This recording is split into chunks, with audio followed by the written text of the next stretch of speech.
स्वागत है दोस्तों आपका बीपीएससी हंट में। मेरा नाम शशिकांत कुमार है। आज मैं आप लोगों को सुबह में मैं 7 क्लास का एनसीईआरटी का पार्ट 1 मैंने यूट्यूब पे प्रोवाइड करवाया। अभी मैं उसका सेकेंड पार्ट बना रहा हूँ। फर्स्ट लेसन का ही है। अब से मैं एक एक लेसन करके डाल दिया करूँगा। एक लेसन एक बार में हो जाए तो अच्छी बात होती है। एक जगह पढ़ लेना चाहिए। तो मैं नेक्स्ट बार से इस बात को ध्यान रखूंगा। मैंने सोचा कि वीडियो छोटा रहेगा तो आप लोगों को ज़्यादा सहजता फील होगी। तो फिर ऐसा लगा कि एक ही वीडियो में सबको बता दिया जाए, या फिर आपके कमेंट के अनुसार मैं अपने वीडियो को बनाऊंगा। ये चैनल आपका ही है और आप लोगों को ही लेके चलना है इसे। तो सुबह में हम पढ़ लिए थे पादपों में कार्बोहाइड्रेट के अतिरिक्त अन्य खाद्य का संश्लेषण मैंने पढ़ लिया था। आपने पढ़ा था कि जब पौधा प्रकाश संश्लेषण करता है तो उस क्रिया में कार्बोहाइड्रेट का संश्लेषण करता है। तो कार्बोहाइड्रेट किससे बना होता है? कार्बन, हाइड्रोजन और ऑक्सीजन से बनता है। वहीं पे हमने देखा कि प्रोटीन जो होता है वो नाइट्रोजनी पदार्थ होता है। यह किससे मिलकर बनता है? मैंने तमाम आंकड़े को मैंने कवर किया सुबह के क्लास में पार्ट 1 में। आज जो स्टार्ट होने जा रहा है पादपों में पोषण की अन्य विधियां, तो हम देखते हैं कि प्रकाश संश्लेषण के अलावा कोई और पोषण की विधियां है तो हम देखते हैं और चलते हैं। जो मैं अंडरलाइन करूंगा उसी को आपको अपनी किताब में या अपने नोट्स में अंडरलाइन करना है। ऐसा नहीं कि पूरी कहानी को हम अपनी किताब नोट्स में लिख देंगे, ऐसा नहीं है, तो है ना। और 6 to 12 में एनसीईआरटी पढ़ाऊंगा। अभी 7 की चल रही है, फिर 8 आएगी, फिर 9, 10। तो लगभग कुछ दिन में मैं प्रयास करूंगा कि 7, 8 लगभग 1 मंथ के आसपास में 1 मंथ के आसपास में मैं 7 और 8 को मैं खत्म करने का प्रयास करूंगा। लगभग 2.5 से 3 मंथ में मैं साइंस का एनसीईआरटी क्लियर कर दूंगा। आप लोगों को अच्छे से नोट्स बनाते चलना है। एक बार पूरी ईमानदारी से पढ़ें और फिर प्रैक्टिस करें, फिर एग्जाम में बैठें। दोबारा रिपीट करने के लिए एनसीईआरटी बस अपने से पढ़ें, डिपेंड ना रहे। मास्टर का काम एक बार शब्दों को देना ताकि उस शब्द को आप खुद से समझ सके और पढ़ सके। इसमें चलिए स्टार्ट करते हैं, अपने वीडियो को शुरू करते हैं। देखिए कि पादपों में पोषण की अन्य विधियां। अब यहाँ पे पादपों में पोषण की अन्य विधियां में क्या कह रहा है कि पेन चेंज कर देता हूं मैं ताकि आप लोगों को सुविधा हो। है कि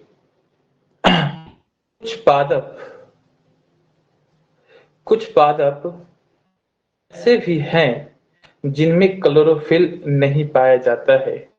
वे अपना भोजन संश्लेषित नहीं कर सकते हैं, रहते हैं।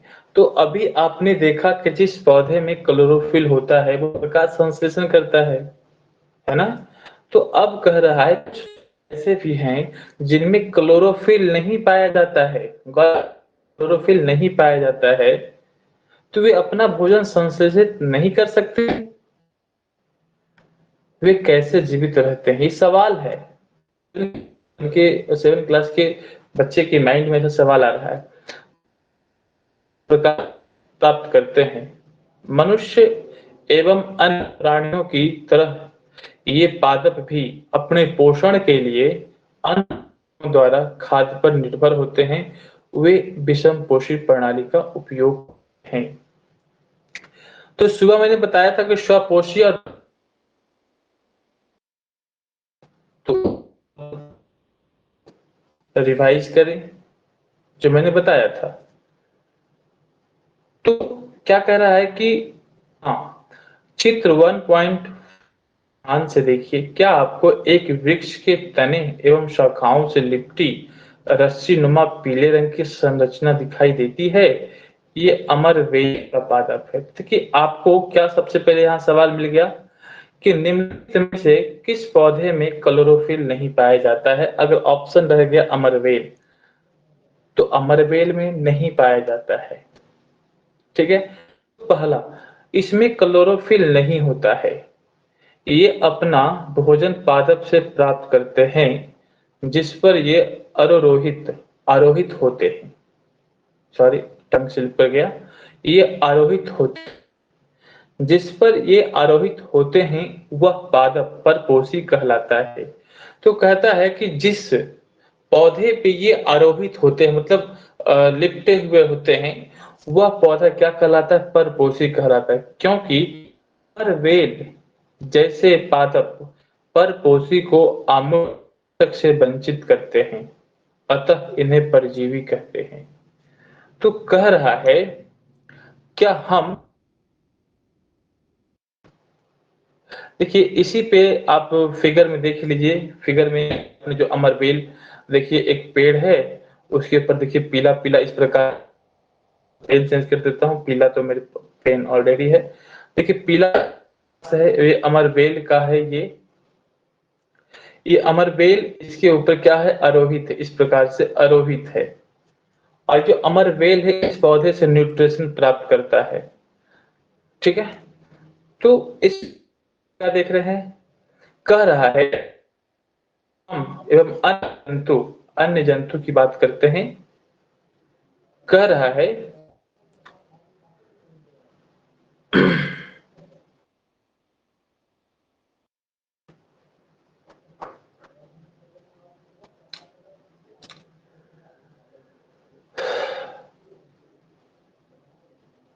कह रहा है कि भी पादप पर परजीवी हैं, आपको इस पर विचार करना चाहिए। अपने अध्यापक से इस विषय पर चर्चा कीजिए। किस विषय पे? क्या हम पादपों पर परजीवी हैं? इसके ऊपर आप विचार कीजिए। कह रहा है कि पहेली जानना चाहती है कि क्या हमारा रक्त चूसने वाला मच्छर, खटमल, जूं एवं जोंक जैसे जीव भी परजीवी है? तो आपको क्या लगता है? आप कमेंट में बताइएगा। ठीक है, चलिए आगे देखते हैं। क्या आपने ऐसे पादपों को देखा है अथवा उनके विषय में सुना है जो जंतु का भक्षण करते हैं? देखिए गौर कीजिए क्या बोल रहा है। बोल रहा है कि आपने कुछ ऐसा पौधा का देखा है या फिर नाम सुना है कि जो जंतुओं का भक्षण करते हैं, है ना? जो कीट को पकड़ते हैं तथा उन्हें पचा जाते हैं। क्या यह विषम्यकारी नहीं है? ऐसे पौधे हरे या अन्य किसी रंग के हो सकते हैं। तो एक सवाल है, क्या आपने ऐसा देखा है? क्या आपने ऐसा सुना है? तो आपने एक पौधा का नाम सुना, घटपर्णी। तो वो क्या करता है कि उसकी जो पत्ती जो होती है एक थैली नुमा संरचना के आकार की लटकी हुई होती है और ऊपर में ढक्कन की तरह खुला होता है। जैसा ही कोई कीट उसके अंदर पहुंचता है और उसके अंदर रोम की जैसी संरचना होती है, उस रोम से पाचक एंजाइम्स वगैरह निकलते हैं। वो क्या करती है कि वो कीट को पचाने में सहयोग करती है और वो जो ढक्कन जो होता है वो बंद हो जाती है। क्या कहता है? कहता है तथा उन्हें पचा जाता। क्या यह विषमयकारी नहीं है? ऐसे पौधे हरे या किसी रंग के हो सकते हैं। चित्र इतना में लिखिएगा। कहता कि पादप को देखिए, इसके घड़े मतलब घड़े मतलब घट के समान मतलब घड़े के समान दिखाई देने वाले वास्तव में उसकी पत्ती का रूपांतरित भाग है। क्या बोल रहा है यहाँ देखिए क्या बोल रहा है देखने के लिए, है ना? इसके बारे में पौधा किस प्रकार से है? ये पेड़ है। क्या है? ये पेड़ है। इसमें देखिए से एक एक निकाल के यहाँ दिखाया गया। देखिए ये क्या है? इसका ढक्कन है की तरह।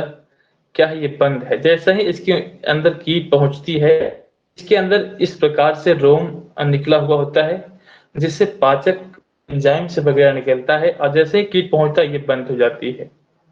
तो रास्ता बंद हो जाती है, और जो रोम से पाचक एंजाइम्स निकलता है वो कीट को पचाने में मदद करता है। तो क्या बोल रहा है हम देख कि चित्र 1.6 के 6 के पादप को देखिए। इसकी घड़े के समान दिखाई देने वाली संरचना वास्तव में उसकी पत्ती का रूपित भाग है। पत्ते के शीर्ष भाग घड़े का ढक्कन बनाता है। घड़े के अंदर अनेक रोम होते हैं जो नीचे की ओर ढलके रहते हैं, अर्थात अधोमुखी होते हैं। जब कोई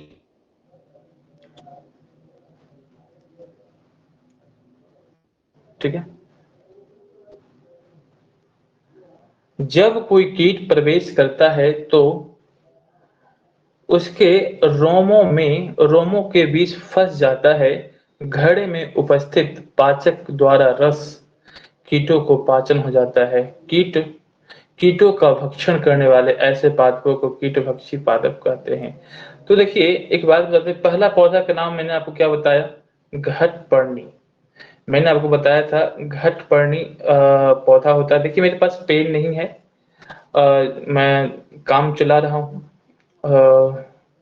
मैं पेन ऑर्डर कर दिया है हाथ, और मैं अच्छे से लिख पाऊंगा। देखिए ये घटपर्णी नाम से एक पौधा आता है।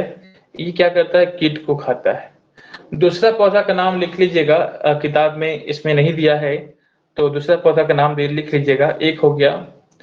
दूसरा है आपका, दूसरा मैं यही मिटा के लिख देता हूँ, दूसरा मैं यही लिख देता हूँ ताकि आपको सुविधा हो।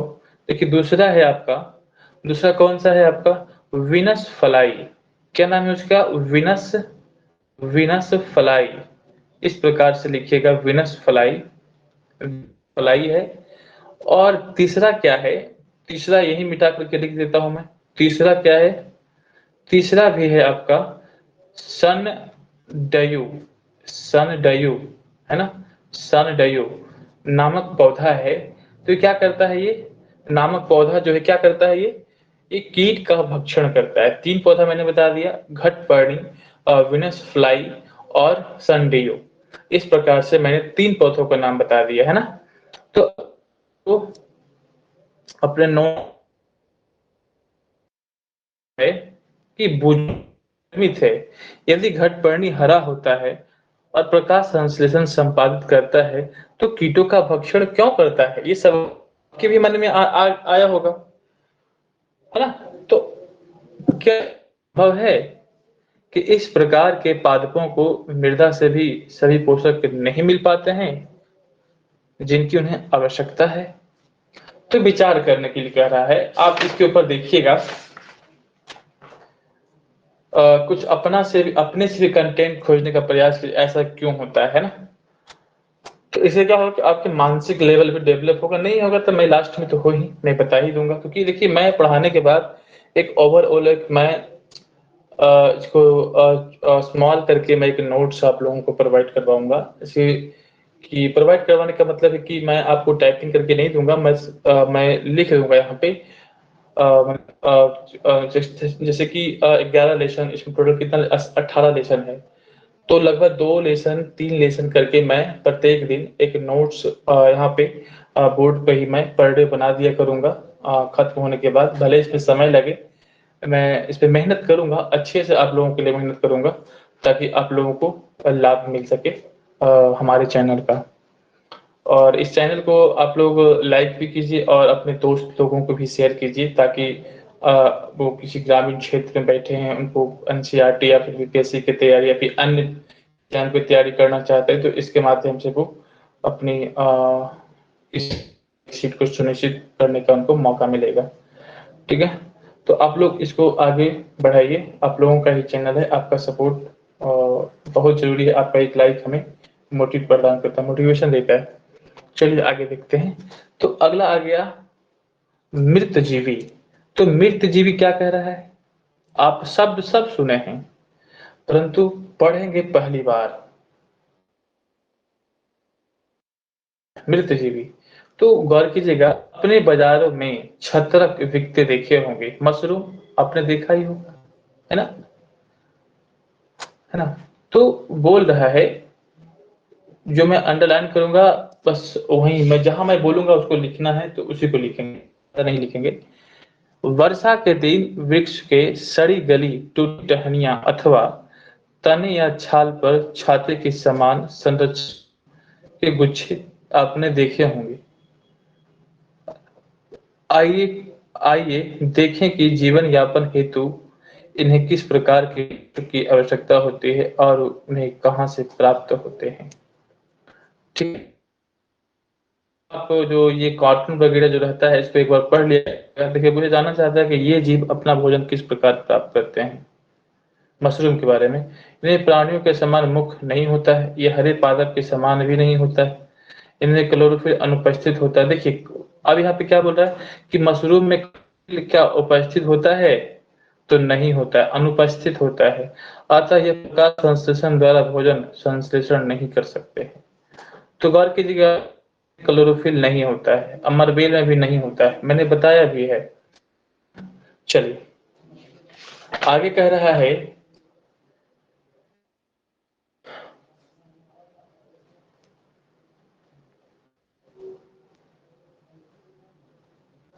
आगे क्या कह रहा है कि आप ब्रेड का एक टुकड़ा लेकर इसे में भिगो ले। ब्रेड मतलब कि जो डबल रोटी जो होता है, इसे किसी नम एवं उष्ण स्थान पर 2 से 3 दिन के लिए रख दीजिए अथवा उस समय तक रखा रहने दीजिए जब तक कि उस पर रोए जैसी संरचना ना दिखाई देने लगे। ये संरचनाएं हरे ये संरचनाएं सफेद, हरे, भूरे अथवा किसी अन्य रंग के धब्बों के रूप में हो सकती है। आपने देखा है कि नहीं देखा है, बट मैंने तो देखा है इस चीज को। पहले सफेद होता है, फिर ग्रीन हो जाता है, फिर ब्राउन हो जाता है, इस प्रकार से आप देखे भी होंगे, है ना? आगे देखते हैं, कहता है कि किसी आवर्धक लेंस अथवा सूक्ष्मदर्शी की सहायता से इनका अवलोकन कीजिए। अब देखिए, आवर्धक लेंस का उपयोग हम कहाँ करते हैं, एक प्रकार से आप यहाँ पे पता लगा सकते हैं। सूक्ष्मदर्शी का तो नाम आपने सुना होगा बहुत बार, पर आवर्धक लेंस जो है कि इसको आप लोग अंडरलाइन कीजिएगा। इसका उपयोग हम कहाँ करते हैं, तो आप इसका उपयोग कहाँ करते हैं आपने देख लिया। तो कहता है कि अपने प्रेक्षणों को नोटबुक में लिखिए। जो आप इसे देख रहे हैं तो अपने नोटबुक में लिखिए। कहता है कि बहुत संभव है कि आपको रुई के धागों के समान संरचनाएं दिखाई पड़े। अब देखिए क्या बोल रहा है, यह जीव कवक या फंजाई कहलाते हैं। जो डबल ब्रेड के ऊपर जो सफेद ग्रीन ब्राउन जो आपको दिखाई देता है, वो क्या कहलाते हैं? कवक या फंजाई होते हैं, वो उन्हें कहते हैं। इनकी पोषण प्रणाली अथवा पोषण विधि भिन्न प्रकार की होती है। अब हम देखते हैं कि इनकी पोषण प्रणाली जो होता है किस प्रकार से होता है ना। कहता है ये मृत एवं विघटनकारी वस्तु की सतह पाचक रसों का स्राव करते हैं। जैसे अब देखिए, विघटनकारी क्या होता है? देखिए, एनसीईआरटी पढ़ने का मतलब है कि आपको शब्दों का चुनाव। अब देखिए, आप सड़ने वाली, ये आप अगर मेंस आंसर राइटिंग में करेंगे तो उतनी प्रभावशाली आपको नहीं दिखाई देगा, पर आप विघटनकारी आप शब्द जोड़ दिए तो एग्जामिनर को लगेगा कि हाँ, आपके पास शब्दों का भंडार है ना? तो एनसीईआरटी आपको पढ़ने का मतलब सिर्फ एग्जाम क्वालिफाई नहीं करना है, इसमें शब्दों का चुनाव, आपके पास शब्द का भंडार एकत्रित करवाता है एनसीईआरटी। इसीलिए हम लोग एनसीईआरटी को बेस मान करके हम किसी भी एग्जाम की तैयारी को लेकर के हम, चाहे वो यूपीएससी हो, चाहे बीपीएससी, चाहे अन्य स्टेट पीएससी को लेकर के एनसीईआरटी और बेस्ट होता है ना। अगर आप एनसीईआरटी को कवर कर लेते हैं तो लगभग आपका अमूमन आपका लगभग हम कह सकते हैं कि 50% आपका सिलेबस कंप्लीट हो जाता है। अमूमन आपको 20 से 30% मास्टर के ऊपर डिपेंड करेगा और 30% आपको खुद से मेहनत करना पड़ेगा। जब तक आप मेहनत नहीं करेंगे खुद से, तब तक आप अपनी सफलता को सुनिश्चित नहीं कर सकते हैं। देखिए, मास्टर का काम होता है कि एक रास्ता बता देना, उस रास्ता के ऊपर आपको चलना होगा, है ना। तो आगे देखते हैं हम लोग। तो अब यहाँ पे कह रहा है कि यह जीव कवक या फंदा कहलाते हैं। इनकी पोषण प्रणाली अथवा पोषण विधि विभिन्न प्रकार की होती है। ये मृत एवं विघटनकारी वस्तु की सतह पर पाचक रसों का स्राव करते हैं, जिससे वे विलयन रूप में परिवर्तित हो हो जाते हैं हो जाते हैं हो जाते हैं तत्पश्चात वे इस विलयन को भोजन के रूप में अवशोषण करते हैं। इस प्रकार इस प्रकार इस प्रकार की पोषण प्रणाली को, जिसमें जीव किसी मृत एवं विघटित जैविक पदार्थ से पोषक तत्व प्राप्त करते हैं, मृतजीवी पोषण कहलाती है। मृतजीवी पोषण प्रणाली का उपयोग करने वाले पौधे मृतजीवी कहलाते हैं। तो यहाँ से आप अंडरलाइन को यहाँ से आप करते हुए आ सकते हैं। ये इम्पोर्टेंट लाइन है, कुछ यहाँ से कथन एवं कारण का सवाल बन सकता है, ताकि आपको आगे तकलीफ ना हो कि मास्टर बताया ही नहीं, आगे बढ़ता चला गया। इस प्रकार से आप यहाँ पे अंडरलाइन कर सकते हैं। आगे हम बात करते हैं। कहता है, आगे बढ़ते हैं, इस पे कोई चर्चा नहीं करना है ना। सामान्यतः कवकों के बीजाणु वायु में उपस्थित होते हैं। बस ये सब कुछ नहीं है, बस आगे हम बढ़ते हैं, बस समय नहीं लेंगे हम। देखिए, अब यहाँ गौर कीजिए। कुछ देखिए कुछ जीव एक दूसरे के साथ रहते हैं, अपना आवास एवं पोषक तत्व एक दूसरे के साथ बांटते हैं, इसे सहजीवी संबंध कहते हैं। उदाहरण के लिए हम क्या कर सकते हैं, कुछ कवक वृक्षों की जड़ों में रहते हैं। वृक्ष कवक को पोषण प्रदान करते हैं, बदले में उन्हें जल एवं पोषक का अवशोषण में सहायता मिलती है। वृक्ष के लिए इस संबंध का विशेष महत्व है। देखिए, अब कह रहा है कि कुछ जीव एक दूसरे के साथ में रहते हैं और एक दूसरे को आवास एवं पोषक तत्व एक दूसरे को बांटते हैं। वो क्या कहलाता है, सहजीवी संबंध कहलाता है। तो कहने का मतलब है कि देखिए, कुछ कवक जो होते हैं वृक्ष की जड़ों में होते हैं, ठीक है। तो वृक्ष जो है कवक को क्या करता है, पोषण प्रदान करते हैं, ठीक है। कवक जो है वृक्ष जो है कवक को पोषण प्रदान करता है, बदले में उन्हें कवक काम करता है कि जल एवं पोषण का अवशोषण में सहायता मिलती है। वृक्ष के लिए इस संबंध का विशेष महत्व। देखिए, हम बात करते हैं कि एग्जाम्पल देकर के हम बात करते हैं कि क्या है यहाँ पे लाइकेन कहे जाने वाले कुछ जीवों में दो भागीदार होते हैं। लाइकेन क्या बोला, लाइकेन कहे जाने वाले कुछ जीवों में दो भागीदार होते हैं। इनमें से एक शैवाल होता है तथा दूसरा कवक होता है, ठीक है। शैवाल में क्लोरोफिल उपस्थित होता है। गौर कीजिएगा, शैवाल में क्लोरोफिल उपस्थित होता है, क्योंकि मैंने आपको बताया था कि जो आप गीली दीवार के ऊपर जहां चापाकल, जहां नल देखते हैं, वहां पे अवपंखी जिस पर आप हरा हरा काई देखते हैं, वो एक प्रकार से शैवाल है और उससे ही प्रकाश संश्लेषण होता है, उसमें क्लोरोफिल पाया जाता है, वो शैवाल है। क्या बोल रहा है कि शैवाल में क्लोरोफिल उपस्थित होता है, जबकि कवक में क्लोरोफिल नहीं होता है। मशरूम क्या है? तो अब हम बात करते हैं कि अब कवक में क्लोरोफिल तो क्या करता है, दोनों एक साथ रहते हैं, शैवाल और कवक। तो कवक शैवाल रहने का स्थान देता है। देखिए कवक क्या काम करता है शैवाल के लिए, देखिए कवक जो है ना, कवक शैवाल को क्या कर रहा है, रहने का स्थान, आवास दे रहा है, जल एवं पोषक तत्व उपलब्ध कराता है। ठीक है, तो कवक किसके लिए कर रहा है, तो कवक कर रहा है किसके लिए, शैवाल के लिए कर रहा है कि आओ शैवाल, हम तुम्हें अपना घर देते हैं, तुम्हें पोषक तत्व देते हैं, उपलब्ध कर। ठीक है, उसी प्रकार से अब शैवाल क्या करता है, बदले में शैवाल क्या करता है, प्रकाश संश्लेषण द्वारा संश्लेषित खाद्य कवकों को देता है। अब समझ गए होंगे कि सहजीवी संबंध का मतलब क्या है, ऊपर का लाइन यही कह रहा है। ठीक है, जो अभी आपने पढ़ा है। बहुत गर्मी है, इतनी गर्मी है कि मैं भी आप लोगों को पढ़ा रहा हूं तो पूरा चेयर जो है कि बस भीग गया है ना। चलिए कोई बात नहीं, मैं आज में इसे खत्म कर ही दूं, ताकि कल से या फिर आज शाम में नया लेक्चर सेकेंड लेसन मैं प्रोवाइड करवा दूंगा, कल या फिर आज शाम में, देखते हैं समय मिलने पर। कहता है कि मृदा में पोषक की पुनः पूर्ति किस प्रकार होती है। अब देखिए मृदा में पोषकों की पुनः पूर्ति किस प्रकार होती है। देखिएगा, क्या आपने किसानों को, देखिए ये पूरा पढ़ने वाली बात तो है नहीं कि मैं पूरा पढ़ूं इसको, है ना।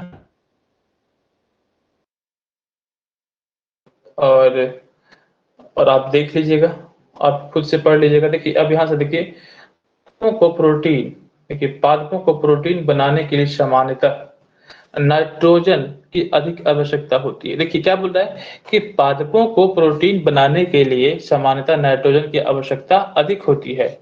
अब फसल कटाई के बाद मृदा में नाइट्रोजन की कमी हो जाती है। फसल की कटाई होती है तो मृदा जो मिट्टी जो होती है उसमें नाइट्रोजन की कमी हो जाती है। यद्यपि वायु में नाइट्रोजन गैस प्रचुर मात्रा में उपलब्ध होती है, परंतु पादप इसका उपयोग उस प्रकार करने में क्या असमर्थ है, जैसे कि कार्बन डाइऑक्साइड का उपयोग करते हैं। डाइऑक्साइड कैसे जाता है पौधों में, तो मैंने आपको बताया था कि जो पत्ती जो होता है, पत्ती की सतह पर एक रंध्र, छोटा छोटा छिद्र होता है, उसके माध्यम से कार्बन डाइऑक्साइड पौधों के अंदर पहुंचता है। ये जो रंध्र होता है ये द्वार कोशिकाओं द्वारा ये घिरा होता है। तो अब देखिए पौधे को अगर प्रोटीन बनाना होगा तो उसे नाइट्रोजन की आवश्यकता होगी।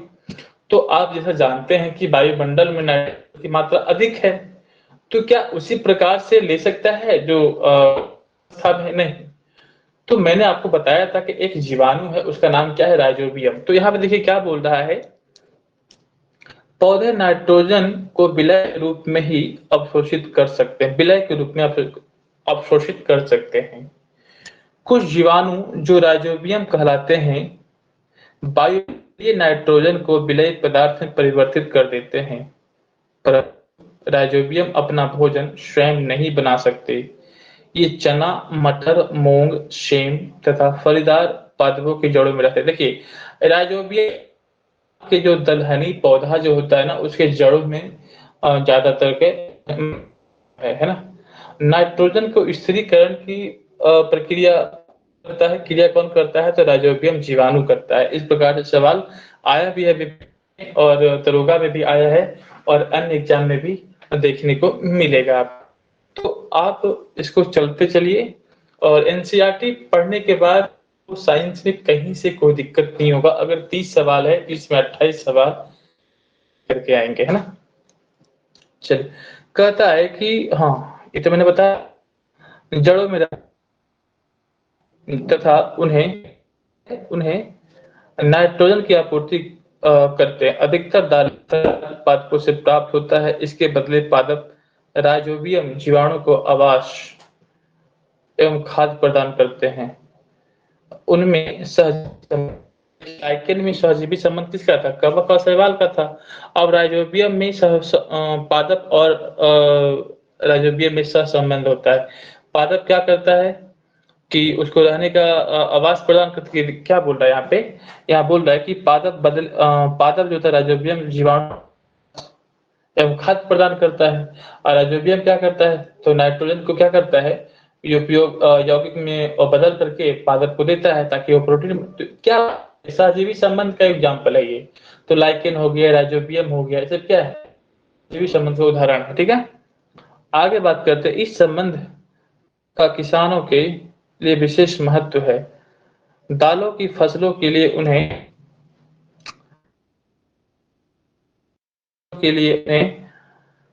मृदा में नाइट्रोजन उर्वरक देने की आवश्यकता नहीं पड़ती।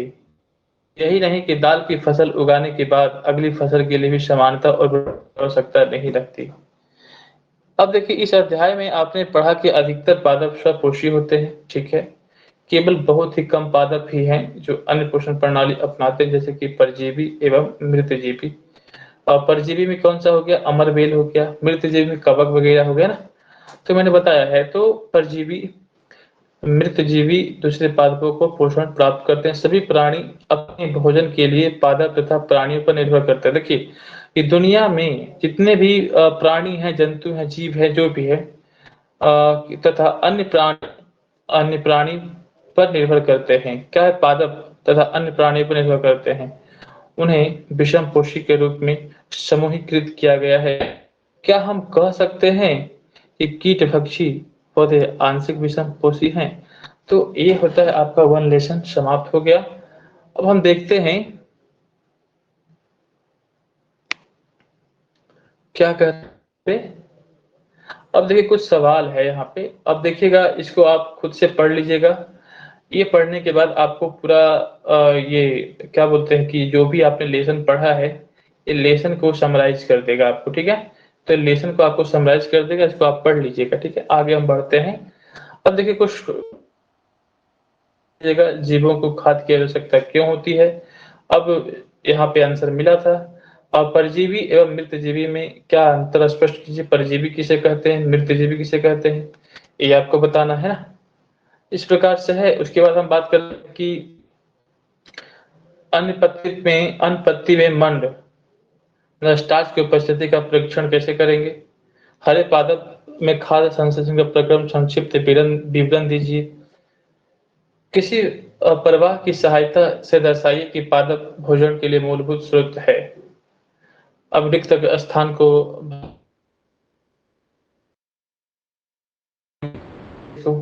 है ना।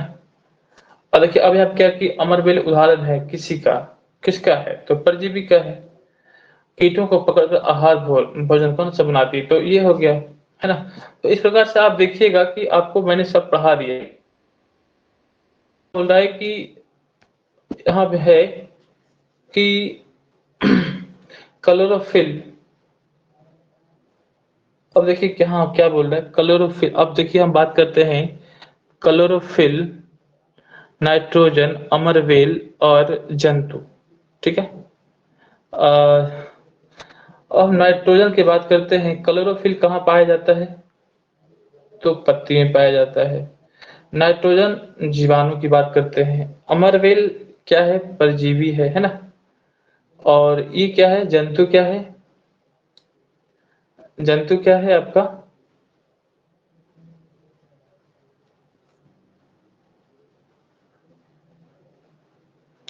चलिए आप लोग खुद से इसको कीजिए एक बार, और नहीं होगा तो मैं इसको बता दूंगा। ठीक है, चलिए चलिए, ये लेसन आपका खत्म होता है। नहीं होगा, देखिए मैं नोट्स बकायदा मैं बनवाऊंगा आप लोगों से।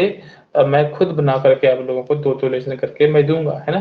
क्वेश्चन आंसर मैं सब क्लियर उसमें करूंगा। ठीक है, तो अब हम बात करते हैं कि अब सेकेंड लेसन कल आएगा या फिर शाम में आएगा, तो हम देखते हैं कब आता है ना। चलिए, ठीक है, आप लोग पढ़िए अच्छे से, और फिर मिलते हैं नेक्स्ट वीडियो में। Thank you, take care.